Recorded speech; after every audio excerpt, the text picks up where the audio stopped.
Hello everyone, मैं हूं संदीप और आप देख रहे हैं डिफेक्टो क्लासेस। हम एक्सरसाइज 3.11 पढ़ रहे थे। तो एक्सरसाइज 3.11 में जो प्रीवियस वीडियो में मैंने 1 to 7 क्वेश्चन को सोल्व करवाया था, तो उसके बाद आगे देखिए, आगे बढ़ते हैं। क्वेश्चन नंबर 8 की जो स्टेटमेंट है वो बोर्ड पे आप देख पा रहे हैं। In any triangle ABC if sine square A is equal to sine square B plus sine square C, then prove that the triangle is right angle at A। तो वो कौन से एंगल पे राइट एंगल होगी, यानी कि A angle की value 90 degree होगी, ये हमें प्रूव करना है। तो प्यारे बच्चों, इसके सॉल्यूशन में देखिए, बिल्कुल छोटे छोटे से क्वेश्चन हैं। बाय साइन फार्मूला, यानी कि साइन फार्मूले की हेल्प से आप क्या लिख सकते हैं कि जो ए की वैल्यू होती है वो होती है के साइन ए, होती है कि नहीं। बी की वैल्यू होती है के साइन बी और सी की वैल्यू होती है के साइन सी। ये हम ऑलरेडी प्रीवियस क्लास से पढ़ते आ रहे हैं। तो यहाँ से देखिए, साइन स्क्वायर ए है।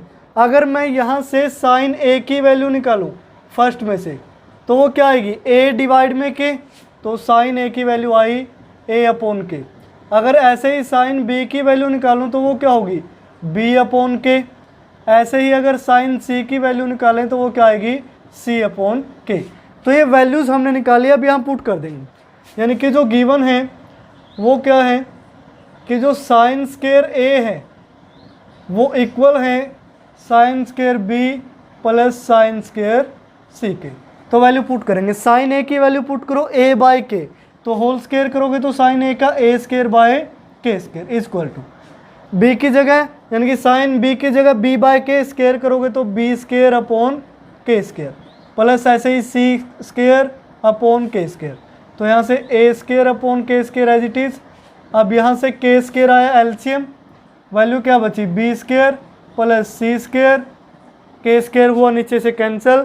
This means A square is equal to क्या है, B square plus C square. अब यहाँ देखिए, जो ए बी सी थी वो क्या थी, साइड्स ऑफ द ट्रायंगल। यही लेते हैं ना, ए बी सी क्या लेते हैं, साइड्स ऑफ द ट्रायंगल। अब किसी भी एक साइड का स्क्वायर इक्वल आया है अदर टू साइड्स के स्क्वायर के सम के।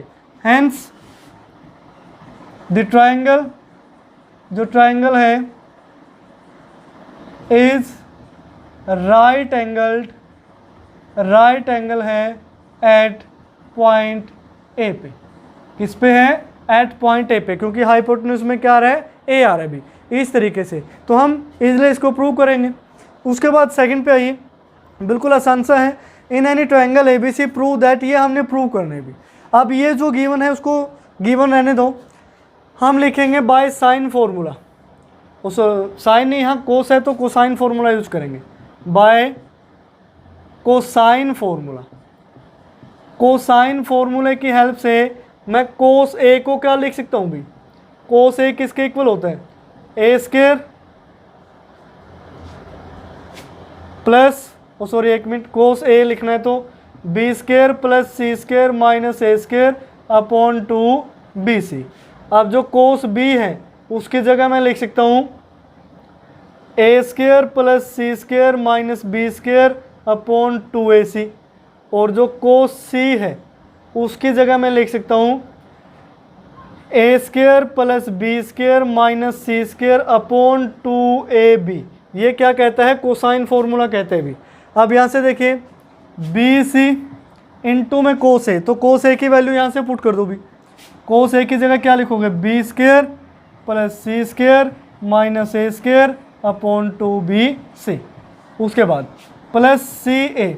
अब कोस बी की जगह ये लिख दीजिए, यानी कि A square plus C square minus B square upon two A C, plus A B. Cos C की जगह आप क्या लिखेंगे, A square plus B square minus C square upon two A B. ये हम लेफ्ट हैंड साइड लेके चले हैं प्यारे बच्चों, ये ध्यान रखें। क्या सोल्व कर रहे हैं हम, लेफ्ट हैंड साइड सोल्व कर रहे हैं। तो यहाँ से देखिए, बी सी से हुआ बी सी कैंसिल, सी ए से हुआ सी ए कैंसिल, ए बी से हुआ ए बी कैंसिल। सभी के डिवाइड में बच गया 2, तो 2 को तो ले लो बाहर, यानी कि 1/2। अंदर क्या बचा, यहाँ से देखिए B square plus C square minus A square, यहाँ से A square plus C square minus B square, यहाँ से A square plus B square minus C square. ये वैल्यू बच गई भी। अब देखिए बी स्क्वायर ये पॉजिटिव ये नेगेटिव कैंसिल, सी स्क्वायर देखिए ये पॉजिटिव ये नेगेटिव कैंसिल, ए स्क्वायर ये पॉजिटिव ये नेगेटिव कैंसिल। अब और तो कुछ बचा, तो यहाँ 3 वैल्यू क्या बच गई, प्लस की बच गई भी। तो यहाँ से हम लिखेंगे 1/2 इंटू में क्या बचा, A square plus B square plus C square. प्यारे बच्चों यही हमारी क्या थी, ध्यान से देखिए राइट हैंड साइड की भी। तो हमने लेफ्ट हैंड साइड को लिया, राइट हैंड साइड के इक्वल प्रूव कर दिया बाय कोसाइन फॉर्मूला। उसके बाद देखिए प्यारे बच्चों जो क्वेश्चन नंबर 10 है, अब 10 से आगे जितने भी क्वेश्चन हैं सभी में क्या है, इन एनी ट्रायंगल एबीसी आपने ये प्रूव करना जो भी यहाँ गिवन है। तो हमें प्रूव करना है कि tangent A upon tangent B की वैल्यू ये राइट साइड में जो लिखी है ये होगी। तो यहाँ से हम लेफ्ट हैंड साइड लेके चलते हैं। लेफ्ट हैंड साइड में लिखा है tangent A upon tangent B है, तो उसको मैं इस तरीके से लिख सकता हूँ 1/टेंजेंट बी, कोई इफेक्ट नहीं पड़ेगा। तो देखिए 1/टेंजेंट बी, अब इसको क्या लिख सकता हूँ मैं, कोट बी, यानी कि लेफ्ट हैंड साइड को इस तरीके से लिखा जा सकता है। अब उसके बाद देखिए टेंजेंट ए को मैं क्या लिखूंगा, साइन ए अपॉन कोस ए, और कोट बी को cos B upon sine B. अब यहाँ से देखिए साइन ए की वैल्यू क्या होती है, साइन फॉर्मूले के अंदर साइन ए को हम लिखते हैं ए अपॉन के, ठीक है, मल्टीप्लाई में कोस बी है, तो कोस बी की वैल्यू क्या होती है, A square plus C square minus B square upon 2ac, ये कोस बी की वैल्यू होती है। यानी कि साइन फार्मूला और कोसाइन फार्मूला आप हर टाइम ध्यान रखें। कोस ए की वैल्यू देखिए क्या होगी, कोस ए की वैल्यू होगी B square plus C square minus A square upon 2bc, into में साइन बी की वैल्यू क्या होगी, यानी कि b अपॉन के। अब ये हमारा आ गया अभी। अब देखिए जैसे छोटी क्लासों में करते थे, जो न्यूमरेटर है इसको ऊपर लेके जाएंगे तो ये मल्टीप्लाई में चेंज हो जाएगा। तो मैं यहाँ लिखूँगा a अपॉन के इंटू में है A square plus C square minus B square upon है 2ac। अब ये उल्टा हो जाएगा, यानी कि 2bc चला गया ऊपर और इंटू में के भी ऊपर चला गया, और डिवाइड में क्या रह गया, B square plus C square minus A square और इंटू में क्या रह गया, बी। इतना रह गया भाई। अब यहाँ से देखिए के से तो हुआ के कैंसिल, 2 से हुआ 2 कैंसिल, ए से हुआ ए कैंसिल, सी से हुआ सी कैंसिल और बी से हुआ बी कैंसिल। तो हमारे पास क्या बचा, A square plus C square minus B square upon B square plus C square minus A square. और यही हमारी क्या थी प्यारे बच्चों, राइट हैंड साइड। आप चेक कर सकते हैं ये किसके इक्वल आ गया, राइट हैंड साइड के। तो यही हमने प्रूव करना था। उसके बाद देखिए क्वेश्चन नंबर 11 में सारे ही इजी से हैं, बस वही कंसेप्ट साइन कोसाइन फॉर्मूला और कुछ है नहीं इसके अंदर। 11th में इतनी सारी स्टेटमेंट है, इक्वल टू हमें 0 प्रूव करना है। तो 11th में देखिए लेफ्ट हैंड साइड लेके चलते हैं, first term of left hand side, यानी कि फर्स्ट टर्म को हम सोल्व करते हैं। फर्स्ट टर्म क्या है, B square minus C square upon ए square, B square minus C square upon ए स्क्वायर। अब यहाँ पे है साइन 2a, और साइन 2a का फॉर्मूला क्या होता है, 2 साइन a और कोस a। तो उसके बाद देखिए 2 को तो लिख लेते हैं आगे, यहाँ है B square minus C square upon ए स्क्वायर। अब साइन a की वैल्यू रख देते हैं, साइन a की बाय कोसाइन फॉर्मूला क्या लिख सकते हैं हम, a बाय के। कोस a की वैल्यू को क्या लिखा जा सकता है, कोस a है तो B square plus C square minus A square upon 2bc लिख सकते हैं अभी। अब यहाँ देखियो 1 की पावर 1 से ये कैंसिल हो गया, 2 से 2 कैंसिल हुआ, नीचे क्या बचा, के ए बी सी। तो इसको बाहर लिख लेते हैं, 1 अपॉन के भी है ए बी सी भी है, अंदर क्या बचा, B square minus C square, इसकी मल्टीप्लाई है किसके साथ, B square plus C square minus A square के साथ। तो नेक्स्ट स्टेप होगा 1 upon K A B C. अब मल्टीप्लाई करोगे B square into B square, B to the power 4, B square और सी स्क्वायर की मल्टीप्लाई करोगे तो B square C square, B square के ए स्क्वायर के साथ करोगे तो minus A square B square, C square की मल्टीप्लाई करोगे तो minus B square C square, minus C square की सी स्क्वायर के साथ करोगे तो सी की पावर 4 हो गया नेगेटिव में, ये नेगेटिव नेगेटिव पॉजिटिव, तो ए स्क्वायर और सी स्क्वायर इस तरीके से। अब यहाँ से देखिए बी स्क्वायर सी स्क्वायर एक नेगेटिव है एक पॉजिटिव है, ये तो हुआ कैंसिल। तो 1 upon K A B C, equal to, यहाँ से देखिए प्यारे बच्चे, b की पावर 4 और c की पावर 4, इसको तो हम एज इट इज़ लिख लेते हैं, b टू द पावर 4 और c टू द पावर 4 ये। अब जो बाकी दो टर्में बची है अभी, ये a square b square negative है ये, इनमें से माइनस a स्क्वायर ले लेते हैं कॉमन, तो यहाँ से वैल्यू क्या बची, प्लस का b square minus a square common लिया तो यहाँ माइनस का c स्क्वायर, ये वैल्यू हमारी बच गई। अब जैसे हमने इसको सोल्व किया ऐसे ही सेकंड और थर्ड टर्म को सोल्व करना भी, तो हम क्या लिखेंगे, सिमिलरली सेकंड टर्म भी क्या होगी, 1/k(a)(b)(c), ये तो सभी में आएगा। आप देखिए b c था ऊपर, तो इस वजह से b की पावर 4 और c की पावर 4 हुआ। अब c a है तो क्या होगा, c की पावर 4 माइनस a की पावर 4 होगा। उसके बाद माइनस का a स्क्वायर कॉमन आ रहा है, यानी कि जो नीचे था वो कॉमन आ रहा है, तो यहाँ क्या कॉमन आएगा, माइनस का b स्क्वायर इनटू में, अब ये क्या b स्क्वायर c स्क्वायर, यानी कि यहाँ पावर 4 में था, यहाँ पावर 2 में है, तो यहाँ वैल्यू क्या आएगी, c square minus a square, ये होगी हमारी सेकेंड टर्म। सिमिलरली जो थर्ड टर्म है, वो भी क्या होगी, 1/k(a)(b)(c). अब यहाँ देखिए a स्क्वायर b स्क्वायर है तो इनकी पावर 4 हो जाएगी, a की पावर 4 माइनस b की पावर 4, जो डिनोमिनेटर में है वो माइनस में आएगा कॉमन, और अंदर अब पावर 2 बचेगी, यानी कि a square minus b square. इस तरीके से प्यारे बच्चों, अब फर्स्ट सेकंड और थर्ड टर्म हो गए, तीनों को ऐड कर देना है। जब आप तीनों को ऐड करोगे, adding first term and second term and third term, अब ये आपका काम है। मैंने फर्स्ट सेकंड थर्ड तीनों टर्म की वैल्यू निकाल दी है, सिर्फ आपने ऐड कर देना है, यानी कि 1/k(b)(c), ये तो आएगा सभी में से कॉमन। अब ये जो ब्रैकेट में बचा जब ऐड करोगे तो ये सारा कैंसिल होके क्या हो जाएगा, 0। तो यहाँ से जो हमारी राइट हैंड साइड है, यानी सॉरी जो लेफ्ट हैंड साइड बनेगी उसकी वैल्यू क्या आएगी, 0 आएगी, और वही हमने प्रूव करना था कि ये सारा क्या होगा, 0 होगा। तो प्यारे बच्चों इसको आगे आप सोल्व करें, बस ये जो फर्स्ट है सेकंड है थर्ड है, तीनों टर्म्स को आप ऐड कर दें, क्योंकि कैलकुलेशन तो आपको आती है ना, तो इस तरीके से तीनों को ऐड करोगे तो हमें वैल्यू क्या मिलेगी, 0, जो कि हमारी राइट हैंड साइड थी। उसके बाद नेक्स्ट क्वेश्चन देखिए प्यारे बच्चों, नेक्स्ट है क्वेश्चन नंबर 12 में हमें प्रूव करना है कि b square sine 2c plus c square sine 2b equal to होगा 2bc साइन a के।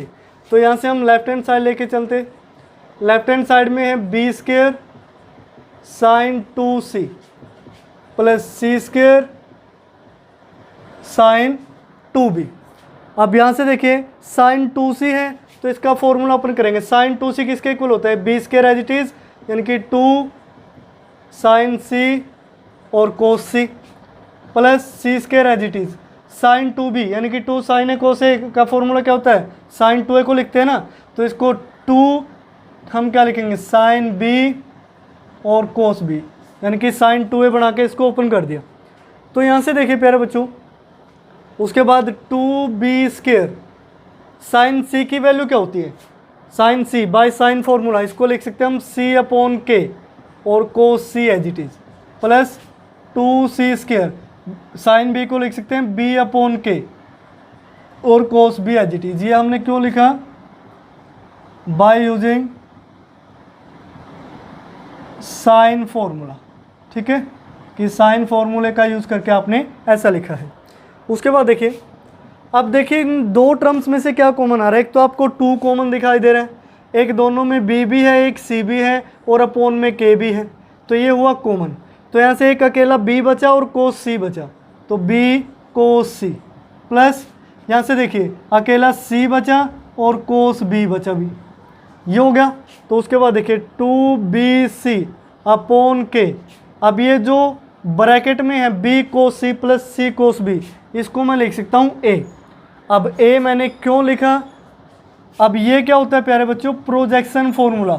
अब इस एक्सरसाइज का पहला क्वेश्चन है जिसमें साइन और कोसाइन फॉर्मूले के अलावा प्रोजेक्शन फॉर्मूला का भी यूज हुआ है, ठीक है। प्रोजेक्शन फॉर्मूला और नेपियर जो एनालॉजी थी वो बताई ज़रूर थी, लेकिन पहली बार यूज़ में यहाँ देख रहा हूँ क्वेश्चन नंबर 12 में। ये क्या है, प्रोजेक्शन फॉर्मूला, जिसको हम क्या लिख सकते हैं, ए।